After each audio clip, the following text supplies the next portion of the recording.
मरकजी सरकार होश में आओ, मोदी साहब होश में आओ, टकराएगा हमसे, टकराएगा एमएसटी के साथ छेड़छाड़ नामंजूर, एमएसटी के साथ छेड़छाड़ नामंजूर। पहले तो मैं आप सब मीडिया पर्सन का बहुत शुक्रगुजार हूं कि आप लोग यहाँ पे, बहुत शुक्रिया कि आप लोग आज यहाँ पे हमारी आवाज़ सुनने के लिए आए। देखिए, जो हमारा ट्राइबल मार्च है जो हड्डल से शुरू हुआ और डिस्ट्रिक्ट हेडक्वार्टर डोडा तक जाएगा, और उसके बाद जो फर्दर उसकी इंक्वायरी होगी, मतलब जो उसका होगा, वो हम वहाँ से जम्मू का रुख करेंगे, जो हमारी ट्राइबल मार्च कश्मीर से आ रहा है। देखिए, आज ये डिस्ट्रिक्ट डोडा में ट्राइबल मार्च करने का और ये हमारे नौजवानों को बाहर निकलने की ज़रूरत तब पड़ी कि जब रियासत जम्मू कश्मीर में और सेंटर की गवर्नमेंट ने ऐसे हालात बनाए कि जो जम्मू कश्मीर के गुजर बकरवाल हैं उनके हकूक़ छीन के किसी दूसरी कम्युनिटी को दे रहे हैं। हमें किसी कम्युनिटी से ना कभी एतराज़ था ना और कभी होगा, लेकिन हम सिर्फ ये कहते हैं कि अगर हमारी ही कम्युनिटी के हकूक़ छीन के किसी दूसरे को दिए जा रहे हैं तो हम वो कभी बर्दाश्त नहीं करेंगे। जैसे GD शर्मा कमीशन का हम हमेशा विरोध करते रहे हैं और हम उसको रिजेक्ट करते हैं, और मैं अपने नौजवानों से भी दरख्वास्त करता हूँ कि इस मुहिम का हिस्सा बनिए और अपने हकूक़ के लिए लड़ने की ज़रूरत है। देखिए, जैसे अब अभी हम ठाठरी में हैं, यहाँ पे हमारे अच्छे लोगों ने यहाँ पे हमें ज्वाइनिंग की, वैसे ही काहरा में हमारी BDC साहिबा साथ चल रही हैं। बाकी सारे लोगों से भी दरख्वास्त करता हूँ कि साथ चलिए।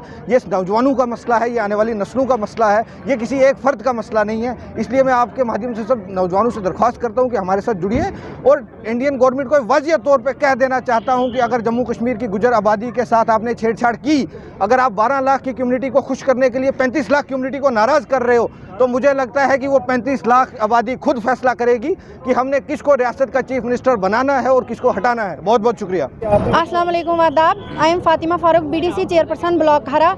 सबसे पहले हमें ये दुख से कहना पड़ रहा है कि हम आज जितने भी हमारी यूथ है, आगे से बर्फबारी का मौसम है, खास करके ये हमारी ट्राइबल पसमानदा कौम है, तो इनको रोडों पे उतरना है। हालांकि इन्हें अपने घर माल मवेशी की देखभाल करनी है क्योंकि आगे से बर्फबारी का मौसम है, लेकिन बड़े अफसोस से कहना पड़ता है कि आज हमें तीसरा दिन है, हम भलेसा से हड्डल लास्ट पीछे से काल जुगासर से शुरू हुए हैं पैदल मार्च करने में, और अब हम ठाठरी के मुकाम पे पहुंचे हैं। यहाँ से आगे हम डिस्ट्रिक्ट हेडक्वार्टर पे जा रहे हैं।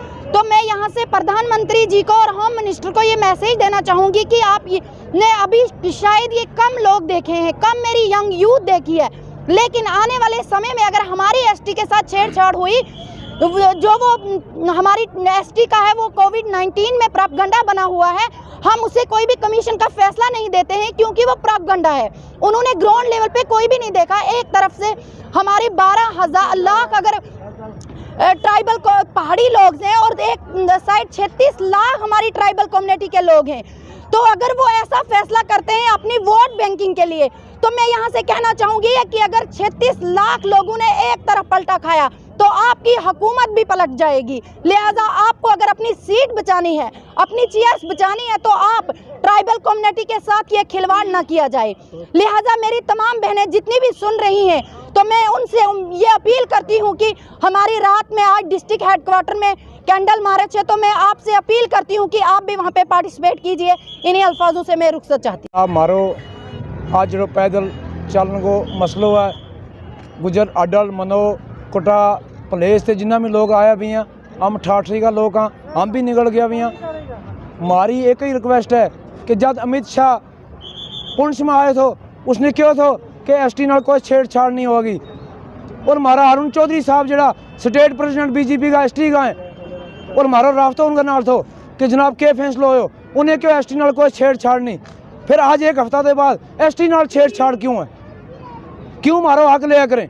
अगर हमारा हक पर छेड़छाड़ की, हम तो रोडा में उतरे भैया, लेकिन हम बुरा हाल करेंगे। हम इस पार्टी के अंदर हाँ, हम BJP के अंदर हाँ। नूर भाई साहब, आपसे मैं यहाँ पे सवाल पूछना चाहूँगा। आपने अमित शाह जी का जिक्र किया क्योंकि आप भी भारतीय जनता पार्टी के नुमाइंदे हैं। यहाँ से आपसे जानना चाहता हूँ कि भारतीय जनता पार्टी ने जो डिसीजन लिया है वो बेहतर किया है या गलत किया है, ये मैं जानना चाहूँगा क्योंकि आप भी सड़कों पे हैं। पार्टी जो है, पार्टी अलग है, अभी हमारा कौम का मसला है जो मेरी कौम के साथ। अमित शाह की बात की, अमित शाह तो पार्टी के आपके होम मिनिस्टर तो है, वो BJP। उसने हमारी कौम को जब बोला कि ST के साथ छेड़छाड़ नहीं होगा, जबान बशवास और साथ क्या बोला है, हमारे भारतीय जनता पार्टी का नारा क्या है?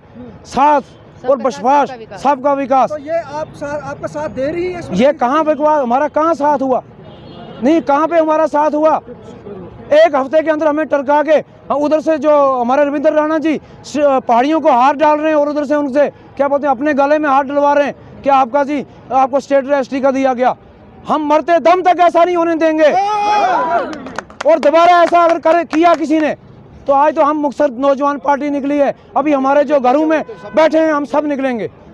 आप बहसते भारतीय जनता पार्टी के कार्यकर्ता हो, आप क्या कहना चाहेंगे अपनी भारतीय जनता पार्टी से? मेरी आपका मसला हल नहीं करती तो आप क्या करेंगे? मेरी यही रिक्वेस्ट रहेगी हमारे नरेंद्र मोदी जी से भी और अमित शाह जी से भी, क्या बोलते हैं हमारे अरुण चौधरी साहब है, हमारे प्रवास जी जो लड़ रही है उसका परसों बहन भाई, हम बहन भाई बिछड़ नहीं सकते हैं। अगर बिछड़ नहीं सकते तो फिर एसटी के साथ छेड़छाड़ क्यों है? फिर हमारा हक क्यों दबाया जा रहा है गरीबों का? अगर हमारे लीडरों को कुर्सी की किसी को भी कोई ज़रूरत है तो वो जाए उनके साथ, हमें कोई ज़रूरत नहीं है। मैं भारतीय जनता पार्टी का ब्लॉक प्रेसिडेंट हूँ एसटी मोर्चा से, लेकिन आज मोर्चा मेरा साइड पे है। आज मैं अपनी कौम के साथ हूँ, अगर मेरा खून भी लग जाएगा कौम के साथ मैं लगाने के लिए तैयार हूँ। पर हमारा मसला हल होना चाहिए। हम बोलते हैं कि हमारे एसटी के साथ, जैसे हमारे साथ माना है अमित शाह जी ने कि छेड़छाड़ नहीं होगी, तो हमारे एसटी के साथ छेड़छाड़ नहीं होनी चाहिए। शुक्रिया। अगर देखा जाए तो मेरा नाम मंजूर शमसियाल है, बहरहाल आप जानते हैं मेरा नाम। और अगर पैदल मार्च की बात की जाए, आप बहरहाल जानते हैं कि आज हमारे जम्मू कश्मीर के अंदर जैसे एसटी ट्राइबल्स लोग जो थे, रियल ट्राइबल्स जिनको कहा जाता था, गुज्जर बकरवाल या गद्दी या सीपी एंड अदर कैटेगरी के अंदर जो हैं, और आज की मौजूदा सरकार ने एक ऐसा फैसला तय किया कि एसटी का जो एसटी स्टेटस है उसके अंदर अपर कास्ट लोगों को दाखिल करने की कोशिश कर रहे हैं। और इस मिशन पर हमारे जितने भी जम्मू कश्मीर में 35 लाख के करीब जो आबादी गुज्जर बकरवाल लोगों की है, उनके साथ बहुत बड़ा एक नाइंसाफ़ी सौतेली माँ की तरह सलूक किया जा रहा है। और इसी तरह से हमारे नौजवानों में ये जज्बा पैदा हुआ। आप कश्मीर कपवाड़ा से देख रहे हैं, कठुआ तक रवाना हो रहे हैं। आज हम हिमाचल के साथ जो टच यहाँ से बलेसा की बाउंड्री हिमाचल के साथ होती है, वहाँ से अभी तक मैं 50 किलोमीटर सफ़र पैदल नंगे पाँव यहाँ ठाठरी के अंदर पहुँचा हूँ। और मेरा अंदर ये जज्बा पैदा हुआ वो यही है, मैं नौजवानों को, अपनी कम्युनिटी के लोगों को और अपने कौम को ये मैसेज देना चाहता हूँ कि अगर आप लोगों ने अपनी कौम के लिए खड़ा होना है, आप लोगों ने रहबर बनना है अपनी कौम के लिए, तो हमें नंगे पाँव भी चलना पड़ेगा। हमारे जो नौजवान हैं, हमारी कौम के ऐसे लोग हैं, आप सोशल मीडिया पर देखते हैं, कश्तवाड़ मड़वा दर्शन की बात छात्रों की करूं, डोडा बर्थ की बात करूं और बलेसा की बात करूं, आज से 40 साल पहले आपने सुना होगा 47 की तरह आज भी मेरे गुजर भाई जो कबीले के लोग हैं वो उस तरह से ज़िंदगी बसा रहे हैं, जो कबीले के लोग हैं वो उस तरह से ज़िंदगी बसा रहे हैं। एक तरफ से हमारी मौजूदा सरकार का ये एक बहुत बड़ा पैगाम है, हिंदुस्तान को डिजिटल इंडिया के नाम से पुकारा जाता है। अगर वहीं हमारे कबीले के लोगों को देखा जाए, वो 47 की तरह आज भी रहे हैं, जाहिलियत के अंदर पड़े हैं, तालीम से महरूम हैं। आप सर्वे के लिहाज से अगर देखा जाए, हमारे ज़िला डोडा के अंदर ऐसे गाँव हैं जिस गाँव के अंदर कोई भी आज तक बच्चा पढ़ने वाला तालीम से महरूम है। आज अगर डिजिटल इंडिया का दौर है, मॉडर्न दौर है, इस दौर में हर नौजवान को, हमारी ये बिछड़ी हुई कौम, पसमिंदा कौम, जो दबी दबाई हुई कौम है, अगर इसको एक एसटी हकूक मिला था, इसको आगे प्लेटफॉर्म पे ले जाने की कोशिश करनी थी। लेकिन आज की मौजूदा सरकार इसको ज़्यादा पीछे दबाने की कोशिश कर रही है।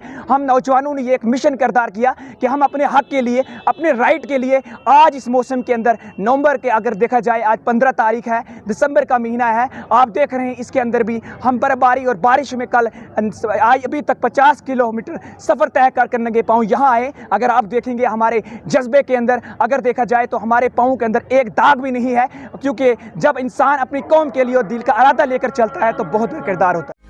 Rakib Sir's Excellence Parepura Srinagar offers 3-year integrated classroom program for IAS, KAS specialized for college-going students of any stream. Dream big and prepare early. For counseling, visit Rakib Sir's Excellence Parepura Srinagar. For more info, call on 9469 888 333.